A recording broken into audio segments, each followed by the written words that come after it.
Les oiseaux marins trouvent leur alimentation sur le sable et les rochers découverts à marée basse.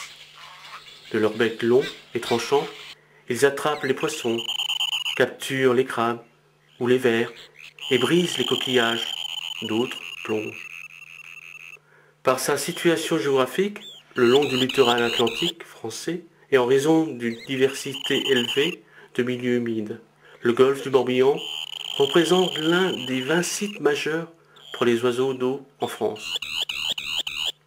Il joue surtout un rôle d'importance internationale pour les espèces migratrices et hivernantes, bernages cravants, canards d'hiver, limicoles, et accueille également un certain nombre d'espèces nicheuses.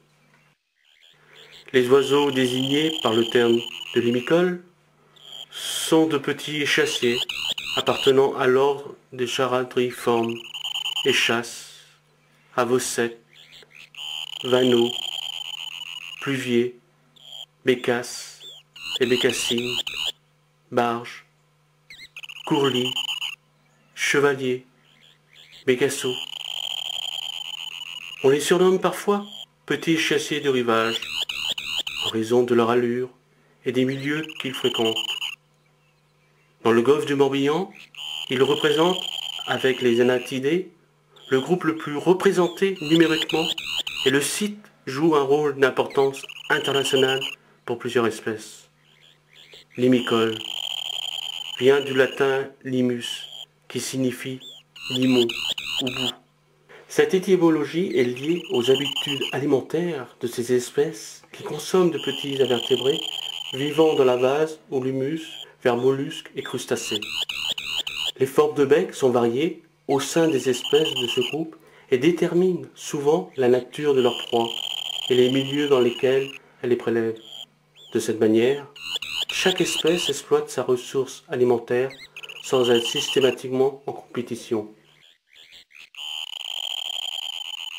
Dans le golfe du Morbihan, on recense une vingtaine d'espèces de limicoles réguliers, avec des gros effectifs hivernants, surtout bécassos variables, avocètes et barges à queue noire, et quelques espèces nicheuses, échasses blanches, avocètes élégantes, chevaliers gambettes. Sont présentées ici quelques espèces parmi les plus emblématiques. Échasses blanches, avocètes élégantes, barges à queue noire, chevaliers gambettes et aboyeurs, grand gravelot et bécassos variables, ce qui ne doit pas enlever l'idée que beaucoup d'autres espèces sont observées dans le golfe du Morbihan. Courlis, cendré, huîtrier épi, vanneau huppé, tourlepierre à collier, chevalier arlequin et guignette.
L'ibis sacré est une espèce originaire d'Afrique tropicale et du Moyen-Orient, sud de l'Irak.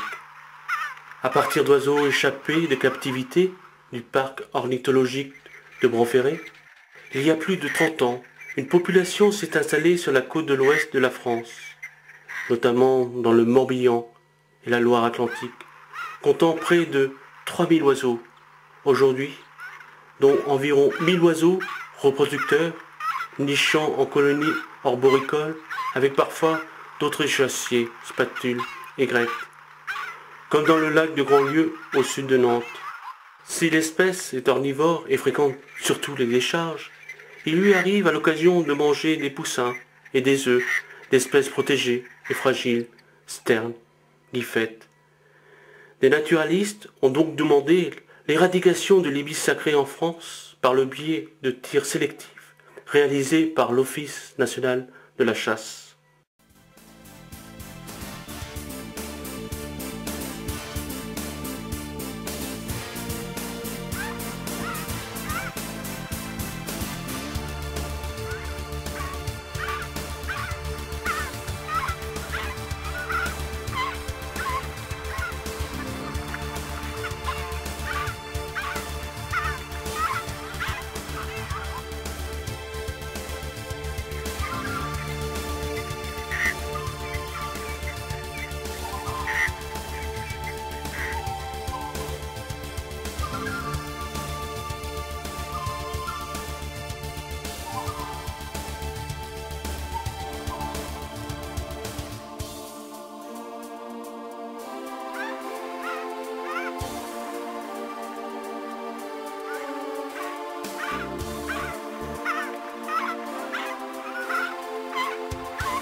Juste à côté, une avocette. Elle marche à grands pas gracieux et rapides.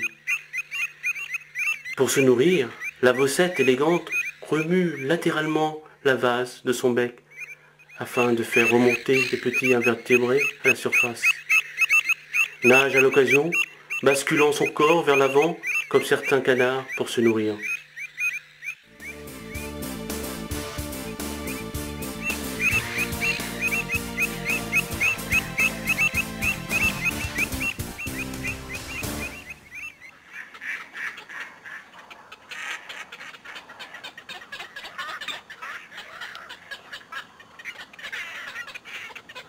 Le héron cendré peut avoir des attitudes curieuses. Il peut rester des heures, posé sur une seule patte, complètement inactif, s'il n'est pas dérangé. Il enfonce son cou dans les épaules. Seule la tête et le bec, à l'horizontale, semblent surgir de son corps. Sa manière de chasser est particulière. Il chemine lentement et coupé, dans les eaux peu profondes, sans faire de bruit, pointant vers le bas son bec puissant et pointu, prêt à asséner le coup mortel à la proie qui passera à sa portée. Parfois, il reste immobile dans l'eau, observant le fond devant lui et sur les côtés, afin de capturer habilement le moindre poisson qui passe. Pour les grosses proies, grands poissons ou anguilles importants, il les frappe fortement de son bec pour les transpercer et les secoue d'un côté à l'autre avant de les avaler entières, telle la première.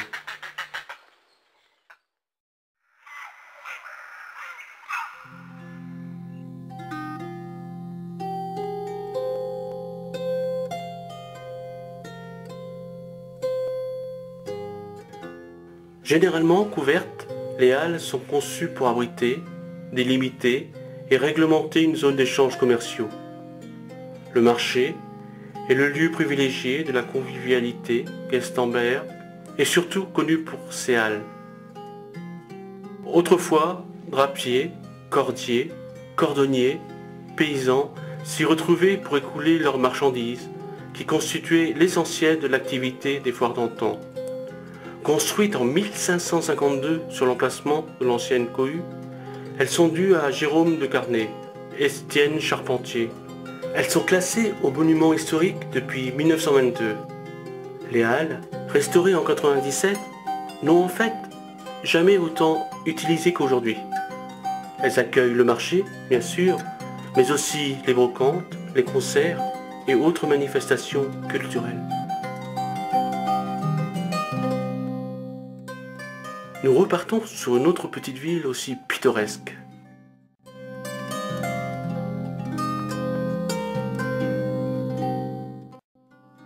Rochefort-en-Terre est une très jolie cité de caractère, construite dans un super site.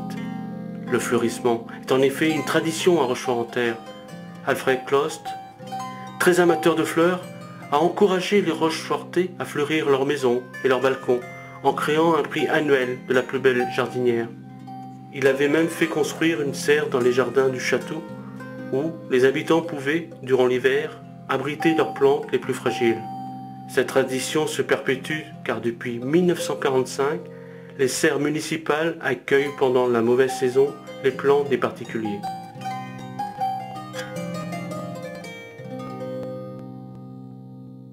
Il est déjà 13 heures et nous commençons à avoir faim.